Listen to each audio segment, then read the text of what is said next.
Luis Elizondo. He's here to explain all this. So, Luis, what proof do you have, or does the government have, about UFOs that we're not being told about? That, what's new in this documentary that we should watch it? Well, two different questions. What do we have as evidence in the U.S. government substantiating the reality of UAP, or as you said before in the vernacular, UFOs? And then what is specifically in this documentary that maybe people should pay attention to? So let me start with the first question real quick. The U.S. government has had a long-standing effort in the investigation of UAP, going back to the 1940s particularly, and there is copious amounts of documentation. During my time at the Pentagon, when I was a senior intelligence officer there, I actually ran the Advanced Aerospace Threat Identification Program, ATIP, with several of my colleagues.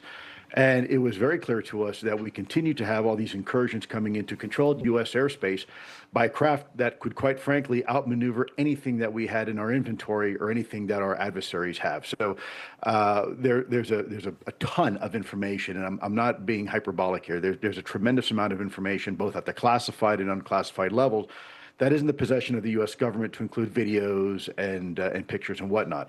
Now, as far as what should people take from this documentary you did? We spent about 3.5 years in secret doing this project, and there were over 30 high-ranking senior officials, both on the legislative and executive branch, and it's just one reveal after another. There's one particular part here where you have the former director of national intelligence, James Clapper, who, by the way, was also a former Air Force intel official. And he says, for the record, that he was aware of a database that the Air Force had back in the 60s and 70s that was collecting information on UFOs. Now, think about that. After the decades of denial by the U.S. Air Force, saying nothing to see here, folks, and we don't take this seriously, turns out that the Air Force was taking this very seriously. And in fact, the Pentagon had been taking this seriously for decades. Yeah, I wonder, how does this documentary, Age of Disclosure, kind of address the societal impact of full disclosure, in terms of global security, and really whether people would just totally freak out knowing that life forms from outer space actually exist, or that we have this information that it might, and we're withholding it? I mean, is this like they're keeping it from us to protect us from ourselves? What's going on here? Well, that was certainly the case in the past. We know that because there were several studies done that were commissioned by the U.S. government, and the results of those studies were very clear that it was the impression at the time that the American population, the American public writ large, would not be able to handle the truth, that it would be too incongruent, too inconsistent with the way they were raised, Americans were raised theologically and philosophically. And of course, the idea of preeminence of a government, our government in particular, that has always been designed to find solutions and not basically bring up problems that it couldn't solve. So there are a lot of reasons in the past why the government did not want to have this conversation. But I think times have changed. And I think if you were to pulse the general public now, you'd realize, I think there's first of all a general acceptance, given if you look at the Drake equation and some of these other scientific equations that predict the likelihood of intelligent life in our solar system, in our universe, and in our Milky Way galaxy.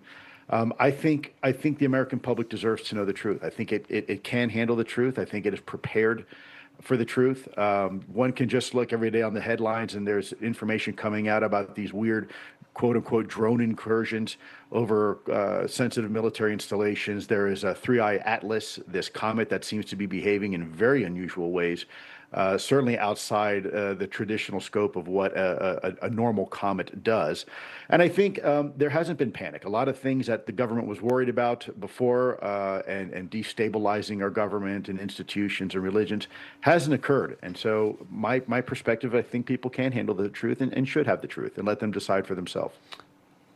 Yeah, like 3I Comet and any of these UAPs, the government's response is always like, come on, that's debunked, nothing to see here, blah, blah, blah. But let me ask you this. Do you think President Trump and our former presidents know the truth about UFOs? I mean, have they been given access to these top secret information, or is the deep state kind of keeping it from them? I mean, if I were commander in chief, it's literally the first thing I would want to know after being sworn in. Yeah, great questions. Well, First of all, I do think that it is responsibility and incumbent upon any president, any elected official to always tell the truth. The problem is a lot of these presidents haven't been told the truth. In fact, a lot of this information has been sequestered. And there's a part in this movie where Marco Rubio, Secretary of State Marco Rubio, then Senator Marco Rubio, says, look, there's a lot of things that happened that the president is not briefed on. And we know that to be true. Look, my program itself at the Pentagon was never briefed to the president until it was revealed in a 2017 news article by the New York Times front page story about my program. So the problem is therein lies the issue, right? You have these extra governmental activities occurring. You have elements within the government that are not coordinating these operations and activities with other elements of the government. And I think there's a good argument there. If there are elements there that are operating in the black and not reporting to Congress, to the certain oversight committees, and not reporting to the president, that's a problem. That's a dysfunction within our government, and that needs to be fixed. And last but not least, I would never presume to speak on behalf of the president of the United States. But if I was in that position, I would definitely lean towards full disclosure to the American public of just how long we've been dealing with this problem and what insights perhaps we have learned. Therein lies another challenge, right? What you don't want to do is tip your hand to a foreign adversary that, yeah, not only are UFOs real, but we happen to maybe have gained some insight and exploit some of this technology for our own advancement. That becomes a very dangerous game when you start doing that. So we have to be careful. Yeah. Yeah, a program like this, intelligence like this, that's kind of off the books and the president doesn't even know, that's the definition of the deep state. Luis Elizondo, congrats on this documentary. I am going to watch it on Prime. So thanks for bringing this stuff to the public's attention. We have a right to know. My honor and privilege. Thank you very much, and happy to help any way I can.